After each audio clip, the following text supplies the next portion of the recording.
ഇപ്പോൾ കാണുന്ന ഈ മത്സ്യകന്യക എവിടെയാണെന്നറിയാവോ? ഇത് ശംഖുമുഖത്തെ ഏറ്റവും ഫേമസ് ആയിട്ടുള്ള ഒരു മത്സ്യകന്യകയുടെ സ്റ്റാച്ചു ആണ്.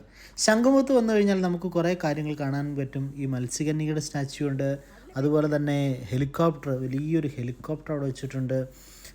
അതുപോലെ തന്നെ അവിടെ നല്ല അടിപൊളി ഒരു ബീച്ചുണ്ട്, ബീച്ചിൽ നിറയെ കടകളുണ്ട്. അപ്പോൾ അവിടെ എല്ലാം നമുക്ക് എക്സ്പ്ലോർ ചെയ്യാൻ പറ്റും. ഈ ഇന്ത്യൻ എയർഫോഴ്സിൻ്റെ ഒരു ഹെലികോപ്റ്ററാണ് വെച്ചിരിക്കുന്നത്, ഒറിജിനൽ ഹെലികോപ്റ്ററാണ്. അത് ഒരു ഓർമ്മയ്ക്കായിട്ട് വെച്ചിരിക്കുന്നതാണ്. അപ്പോൾ ആളുകൾ ഒത്തിരി പേര് വന്ന് ഇവിടെ ഫോട്ടോ എടുക്കുകയും വീഡിയോ എടുക്കുകയും ആളുകൾ വന്ന് ഈ സ്ഥലത്ത് എക്സ്പ്ലോർ ചെയ്യുകയൊക്കെ ചെയ്യുന്നത് നമുക്ക് കാണാൻ പറ്റും. അപ്പോൾ നമുക്ക് തന്നെ ഇങ്ങനെ ഒരു കാല് ഒരു റിലാക്സ് ചെയ്ത് കിടക്കുന്ന ഒരു സ്റ്റാച്ചു അവിടെ ചെയ്തു വെച്ചിട്ടുണ്ട്. ഇതൊക്കെ നല്ല പുല്ലായിരുന്നെങ്കിൽ നല്ല രസമായിരുന്നു കാണാൻ. ഇതെല്ലാം പുല്ലെല്ലാം പോയി കാട് പിടിച്ച് കിടക്കുകയാണ്. അപ്പോൾ അതുകൊണ്ട് അത്ര ഭംഗിയില്ല എങ്കിൽ പോലും അത് ചെയ്തപ്പോൾ ഭംഗിയായിരുന്നു എന്ന് വിചാരിക്കും. ഇനിയാണെങ്കിലും ഇനി റിനോവേഷൻ പരിപാടികളൊക്കെ അവിടെ നടക്കുന്നുണ്ട്. അതൊക്കെ റെനോവേറ്റ് ചെയ്ത് കഴിഞ്ഞാൽ ഇച്ചിരിയോടെ ഭംഗിയാവുമെന്ന് ഞാൻ വിചാരിക്കുന്നു. ഏതായാലും കൊള്ളാം, നല്ല രസമുള്ളൊരു വൈകുന്നേരമായിരുന്നു. വൈകുന്നേര സമയത്ത് വന്ന് സ്പെൻഡ് ചെയ്യാൻ പറ്റിയൊരു സ്ഥലമാണ് ഈ ശംഖുമുഖം ബീച്ച്.